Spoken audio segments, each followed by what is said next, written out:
भारत, जो कि एक एग्रीकल्चरल बेस्ड कंट्री के तौर पे जानी जाती है, जहां एक वक्त था जब बाहरी देश यहां के स्पाइसेस यानी मसाले और संपदा के लिए इस देश पर कब्जा करना चाहते थे। आज वही भारत अपने ही लोगों को भरपूर खाना नहीं दे पा रहा। ये हम नहीं, GHI रिपोर्ट कह रही है। नमस्कार, मैं कोमल और आप देख रहे हैं न्यूज़िस्तान। आइए थोड़ा समझ लेते हैं आखिर GHI रिपोर्ट क्या है और ये रिपोर्ट क्या कह रही है। भारत 116 देशों के ग्लोबल हंगर इंडेक्स यानी GHI 2021 में 101वें स्थान पर गिर गया, जो 2020 के 94वें स्थान पर थी। गंभीर बात तो ये है कि भारत अपने पड़ोसी देशों से, जो कि पाकिस्तान, बांग्लादेश और नेपाल से भी पीछे है। Women and children development minister ने तो कह दिया है, यह चौंकाने वाली बात है। ग्लोबल हंगर इंडेक्स रिपोर्ट 2021 ने कुपोषित आबादी के रेशियो पर FAO यानी फूड एंड एग्रीकल्चरल ऑर्गेनाइजेशन के अनुमान के अनुसार भारत के रैंक को गिरा दिया है। भारत के GHI स्कोर की अगर तुलना की जाए तो हमें गिरावट ही देखने को मिल रही है। 2000 में 38.8 से 2012 और 2021 में 28.8 से 27.5 के बीच। GHI के रिपोर्ट के मुताबिक पड़ोसी देश जैसे नेपाल और बांग्लादेश 76 पोजीशन पर, म्यांमार 71 और पाकिस्तान 92 पोजीशन में है और इस खतरनाक भूख की तुलना में अपने नागरिकों को खिलाने में बेहतर प्रदर्शन किया है। पिछले सालों में भारत की GHI पोजीशन क्या थी, ये डाटा हम आपको बता दें। 2018 में भारत 119 देशों में 103वें स्थान पर, 2000 में देश 113 देशों में से 83rd पोजीशन पे था और फिर 117 देशों के साथ यह गिरकर 102 पर आ गया। 2005 में 38.9 से 2010 में 32 और फिर 2010 और 2019 के बीच 32 से 30.3 तक थी।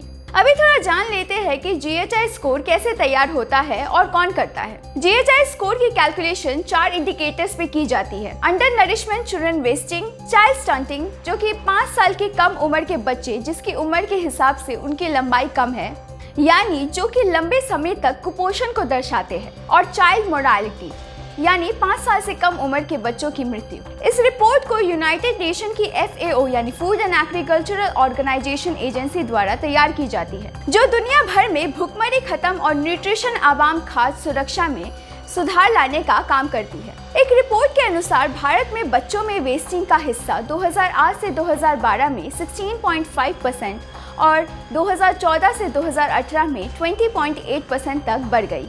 सिर्फ FAO का GHI रिपोर्ट ही नहीं, Irish ad agency concern world wide और जर्मनी ऑर्गेनाइजेशन वेल्थ के द्वारा तैयार की गई रिपोर्ट के हिसाब से भारत में भुखमरी की स्केल को अलार्मिंग बताया गया है। दूसरी ही तरफ केंद्र सरकार ने हैरानी जताते हुए GHI रिपोर्ट को गलत करार दिया है और बोला है कि GHI इंडेक्स तैयार करने के लिए अपनाए जाने वाली विधि अनसाइंटिफिक है। उन्होंने ये जमीनी वास्तविकता और सच्चाई से रहित है और इसे तैयार करने की ढंग भी गंभीर सवालों के घेरे में है। मिनिस्ट्री ने कहा कि ग्लोबल हंगर रिपोर्ट जारी करने वाली एजेंसी अपना काम सही तरीके से नहीं कर रही है। इसके अलावा रिपोर्ट में कोरोना के दौरान पूरी आबादी की फूड सिक्योरिटी को सुनिश्चित करने के लिए सरकार द्वारा की गए प्रयासों को अनदेखा किया है। मिनिस्ट्री ने ये भी कहा, ओपिनियन पोल में एक भी ऐसा सवाल नहीं कि क्या प्रतिवादी को सरकार या अन्य सूत्रों से खाद्य की मदद मिली।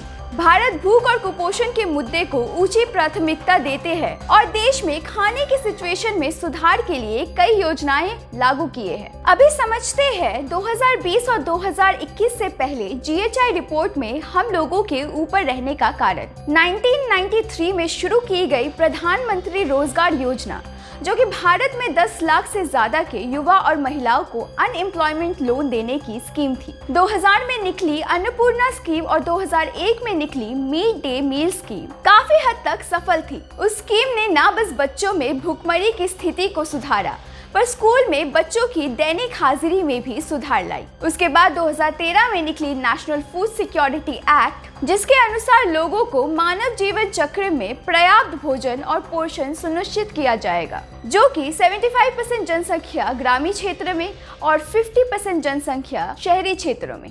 इसके अलावा one nation one ration card जैसी स्कीम भी भारत सरकार द्वारा लागू की गई। अब हम GHI इंडेक्स में नीचे जाने की बात करें तो 2013 में आई नेशनल फूड सिक्योरिटी एक्ट के इम्प्लीमेंटेशन में भी असफलता थी। कोरोना भी काफी हद तक इसका कारण रहा। कोविड के समय एक्टिव स्कीम्स जैसे कि Pradhanmantri Rozgar Yojana, Annapurna scheme, mid day meal और one nation one ration card पर बुरा इम्पैक्ट पड़ा। जहां एक तरफ भारत सरकार GHI रिपोर्ट को मानने से इनकार कर रही है, वहीं इस रिपोर्ट के कारण ग्लोबली भारत के इमेज पर रेड मार्किंग भी हो गई है। ऐसे में सवाल ये आता है कि क्या भारत सरकार रिपोर्ट को ध्यान में रख के सुधार लाएगी या अपने तर्क पे टिकी रहेगी। और ऐसे ही खबरों को लेकर हम आपके समक्ष आते रहेंगे।